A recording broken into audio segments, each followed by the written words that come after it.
Sziasztok! Sparheld 10-es vagyok. Nem maradt más, így engem bíztak meg ezek a mi hasznák azzal, hogy mondjak el nektek pár ismétlődő, fontos szabályt. Kezdjük is! Találat az, amit az ellenfél játékos is elismert, szemléltetem is egy példával számotokra, találat megadásra felszólítani az ellenfél játékosát tilos. Csalás vagy szabálysértés többszöri gyanúja esetén mit csinálunk, na ki tudja. Na jó, elmondom, mit írtak ide le nekem. A rajparancsnok vagy az ő általa kijelölt személy felteszi a találatjelzőt és kérheti a kérdéses játékos nevét és rajának nevét, ezután továbbítja az információt egy szervezőnek. Bármely más eljárás szabálysértés, akárcsak maga a csalás. Beszéljünk a visszaállásról. Hogy és hol tudsz visszaállni? A játékban visszaállni kizárólag a Medic Boxnál lehet, Aguta ütné meg ezeket a külföldi szavakat, láda egy kereszttel, mutatom. Ne felejtsetek el nyomni egyet a ládába épített számlálón. Újra tölteni kizárólag Ammo Box mellett lehet. Ez is ugyanolyan láda lesz, csak lőszerek lesznek rajta. Megint ez a francolás. Így se felejtsetek el nyomni egyet a ládába épített számlálón. Jelölések, amikkel találkozhatsz a pályán. A sárga, fekete köpperszalaggal körbevett terület veszélyes zóna. Ide belépés minden esetben tilos. Meg ne lássak egy kopas ezen a területen belül futkározni, mert nem állok jót magamért. A másik köpperszalag a piros-fehér lesz. Ez a terület az off-zone. Annyit jelent, hogy nem játékterület. Belépés után tilos a fegyverhasználat, ide belépve kilépsz a játékból. Innen nem léphetsz ám be a játékba csak úgy, gondolok egy-egy sorozattűzés, ami a csövön kifér. Ha itt végeztél, egyenesen menj a visszaálló pontra. Többfajta járművel találkozhatsz a harctéren, mind máshogy lesz megkülönböztetve, és más bánásmódot is igényelnek.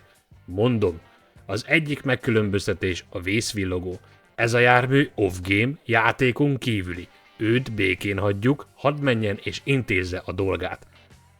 A következő a megkülönböztetés nélküli.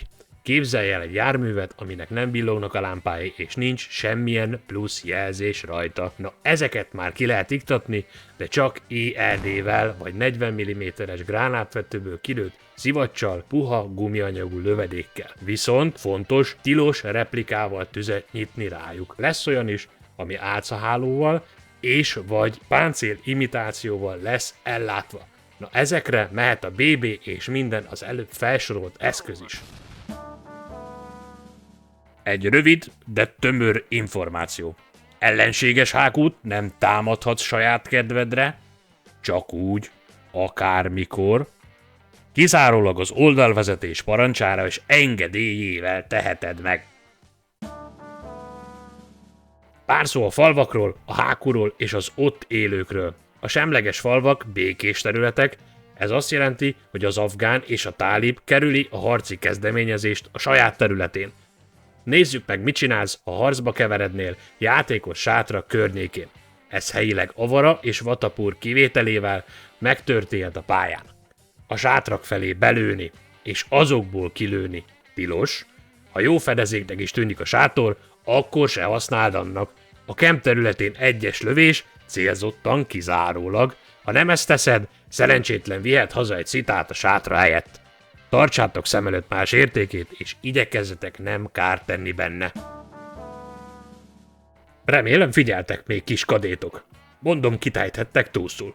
Főparancsnok, oldalparancsnok, alparancsnok, faluvezető, kiemelt karakterek, mint Osten gyógyszerészei, imám, kórházi alkalmazott.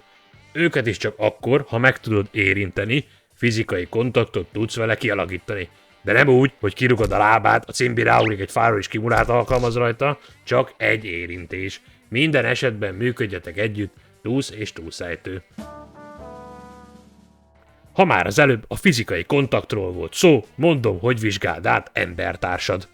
Az átvizsgálás során in-game játékelemeket kobozhatsz el, saját eszközöket vagy személyes tárgyakat, mondjuk egy képet a Yorkshire Terrierjéről, amit a belső zsebében hord, békén kell hagynod.